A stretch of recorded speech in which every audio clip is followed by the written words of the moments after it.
Stockpile Hobbies. Welcome back to Stockpile Hobbies, everyone. So I'm not sure where this video is going to take us today, but we're going to just continue on with things that need to get fixed up down here.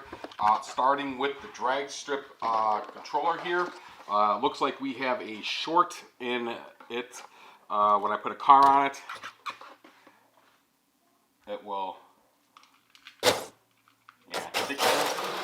it goes, but it's past the break now. So I have two other used ones here from Facebook auction that I won. This one's already cut, so I think we'll go with this one. Okay, so my soldering joints still look really good from when I did this originally. Let's get some more light on there. But we're just gonna take them off.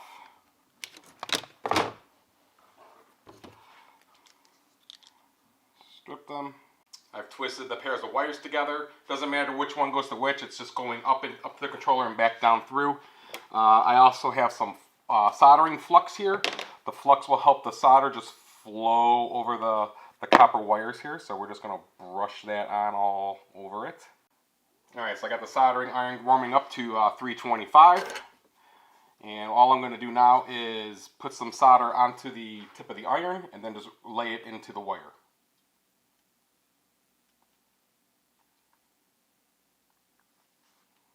And because of the flux, that will just coat everywhere.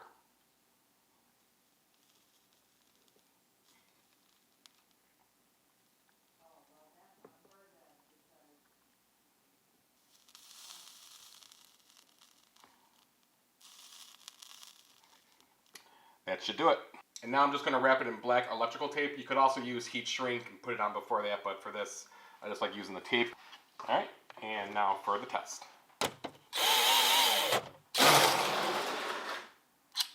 Perfect. Alright, what next? I did buy more shelving, but when I laid the shelving above it here, it just shadowed all the cars here. So I don't want to stack layers of shelving. I had thought about putting the race teams on their own shelves above the main highway, but it's not going to work out that way. So I was thinking maybe over on top of the workbench, maybe putting shelves, or I'm going to probably end up just extending the racetrack further. We're going to be adding more lights down here too to light all this up. But this is marching track, and I have marching as the return track here. So I like to use this straight track as the highway and replace the return track here. I would prefer to use lifelike. I really like the lifelike connections they have on the track pieces. I just don't have any more of it, so I'd have to get some more of that. So with that being said, let's see what we can do with fixing up the track over here. So I'm going to go around and look and see where I can splice in some of these long pieces here to replace any short and medium tracks that I combined to make, I think that's 15-inch. So not too bad. I was able to replace 6 pieces of track with 3. So I have the number of joints there. The problem is this track is half Martian, half Tyco, because I built these track adapters myself to be able to combine the two tracks and make use of whatever I had at the time. I thought about going all to one style, but it's really hard to find some of the March-on pieces in the Tyco. I pretty much lose the split. That's not a big deal, but I think we're going to start prepping the bodies now. I got the track situated. We fixed the drag strip. So let's start stripping these cars down and get them primered. Alright, all these cars have been prepped, except for this one. I'm going to try and just primer this one black and hope for the best. My hand is destroyed from holding little Q-tips and rubbing nail polish remover over all the paint markings and things, trying to get the lettering off, the numbers off, so that they don't show through. I kind of gave up here on the 2 Firebirds, but I'm going to hit these with black primer, so I'm not too worried about it. The rest of them are pretty much going to get white.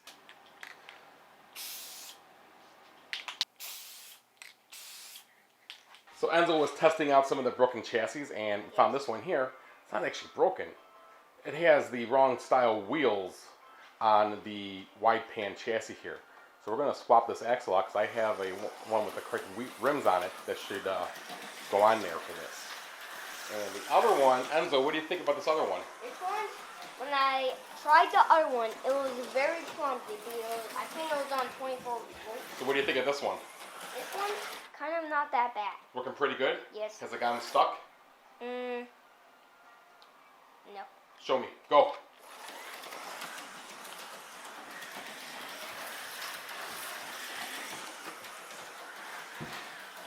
I would say that's a very good chassis to use on a car, wouldn't you? Yeah. Awesome. Let's set that one aside. Let's see if we can get this off.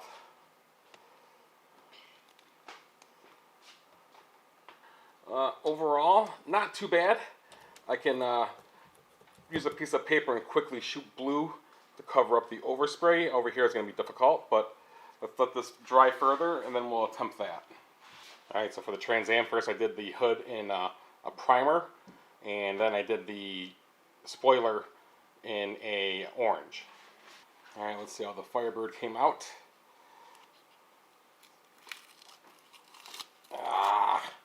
Got some overspray. We'll have to shoot that real quick. Touch that up. The back came out perfect. I got to do a quick shot of the front though to clean up the lines there. The shaker hood came out perfect.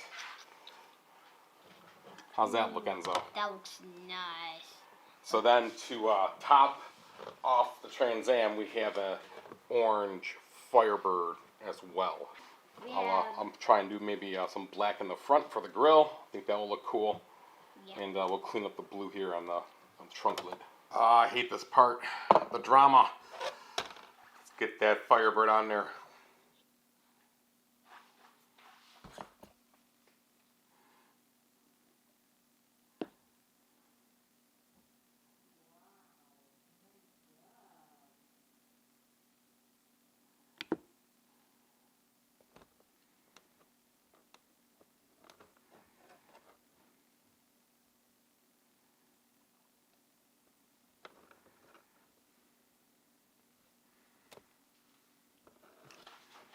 Oh, it looks real close.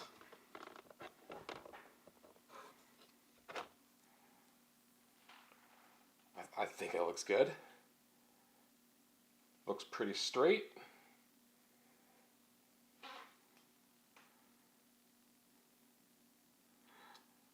It's as straight as I'm going to get it. Yeah, it looks pretty cool. I like it. I went light on the orange. Looks pretty good. Looks like some black just got through there when I did the T-top. I'm going to have to hit that real quick. Wow. We have a complete set now. First off, we have the Indy car. Came out pretty good. The stripe came up a little bit on the passenger side, but other than that, it went together nicely with the windshield and the helmet going back on. Center stripe went on pretty cool. Got the white wheels. Looks very nice. Next up, we have the Trans Am. I added some black accents to the front of the grille. We have an orange bird on it. Did the T-tops and an orange spoiler and a black license plate as well. Again, rocking the white wheels. The 930 Porsche, it broke down. We were racing it when we were doing the last video, and the pinion gear is stripping out. It looks like the rear axle's getting stuck, so I might have to replace that, but that's going to forfeit its time on the top 10 drag strip and racetrack scores times it has. So it's going to have to come off the list due to the repairs that we're going to have to do to the car. We'll have to get a fresh time for it. And finally, our mean green Superbird. A lot more work to do on that one. We're going to start off with the lighter springs as suggested. So I hope you enjoyed this customization of the Blue Devils race team that looks outstanding. We're going to get going on these cars on Slot Car of the Week because their chassis need to be tuned up. They've never been used before. They came out of a Facebook auction, so we're going to see how well they perform. I've got a whole team of cars that can't really be used yet. And as I mentioned, I did paint another race team while doing the Blue Devils. And as you can see here, they came out pretty cool. There's going to be upcoming videos on this entire race team. And we also have my Viper tribute almost done. And then we will continue on with the pile. There will be another team coming soon. If you enjoyed this video, please give me a thumbs up. Please subscribe to the channel if you haven't already. Please share it with others. And keep having fun, everyone. Well, I don't know which one I like better. The blue and orange stripes, man. I can't get over how much I really like how well they came out. The Trans Am, something else there. I like the subtlety with the orange bird and the spoiler, the black accents, and the Indy car. I went head back in. I added the orange stripe to the sail panel there. I think it touched it off perfectly. They all have the orange wing tips on them, and for the spoilers, we got to get that 930 fixed. Disappointing. I can't wait to see what this crew does.